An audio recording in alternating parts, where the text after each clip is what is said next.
if you look at the purpose of education, it has four broad purposes in terms of pillars. One is your personal growth as an individual. Second would be the social growth that any society aims for, the cultural growth, and the final is economic growth. It's on the last part where essentially you could look at interoperability much easier. In other parts, it's difficult. In the case of finance, because you have private sector's incentive aligned to that interoperability, so it became easier. In the case of economic growth, the same thing will happen from education side.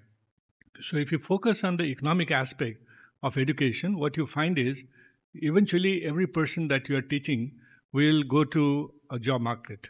And there are various industries looking for the type of talent that, as he correctly pointed out, Mr. Nehru, there would be issues with regard to quality or misalignment of what they need and what we are offering. So how can you ensure that at task level, every person that you are taking out from education system is aligned to the industry? That's where interoperability becomes very easy. And it's not very difficult, honestly, to make that happen. And that has to be taken up by government. The reason is, if you look at this interoperability mechanism, it's a public good.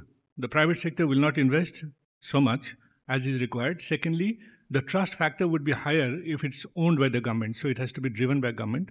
But it will be a platform on which the private sector would be keen to put themselves in. Obviously, it will require regulators to ensure, just as in the case of finance sector, that quality people come in.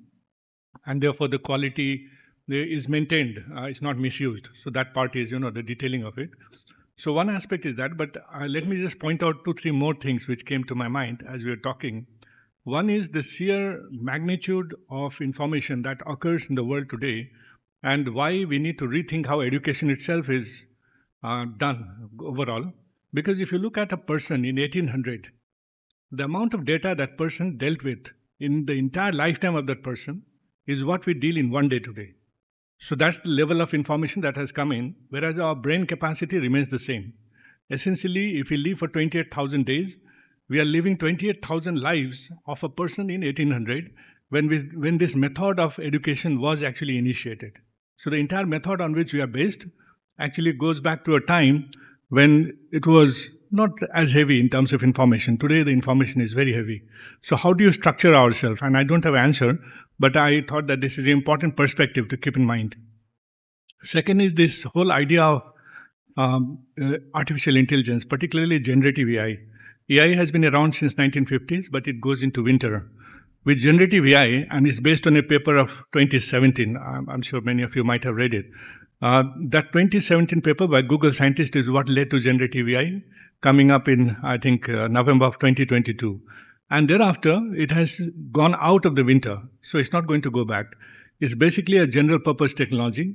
And every time a general purpose technology comes in, there is an initial hype, then a collapse, but thereafter a golden period. So we are at the hype moment at the moment on AI, but it means that the speculative finance is running after it, which will collapse, maybe another 5 years. But the real worth of AI will remain for at least 50 years from now. So it's a good time to actually be attentive to that opportunity. A lot can be done. I think, as Professor pointed out in your initial speech, we have, I think, limitation in terms of what all we can do. But we can definitely ride on a lot of LLMs which are being made globally if we can't create our own, because I think there are challenges to that. But there are huge opportunity that comes in. And the final thing which I think is relating to the delivery part, where I think the question was, how do you manage delivery? This whole concept of agentic AI, which is evolving, and both audio and video is possible now through agentic AIs. So you could actually become a little more innovative and begin delivery through agentic AI, but with human in the loop concept. So one of the, I think, principle of using AI is never leave AI completely alone. It should be subordinate to somebody who is a professor rather than the boss of everybody. So I think the idea would be that a professor actually uses agentic AI for delivery, but he is the controller, she is the controller. So that's the way it has to be managed. And final thing, I think Professor Nehru touched, a very important thing was about the recognition of prior learning, which is something that's very critical for a country the size of India. It's so massive.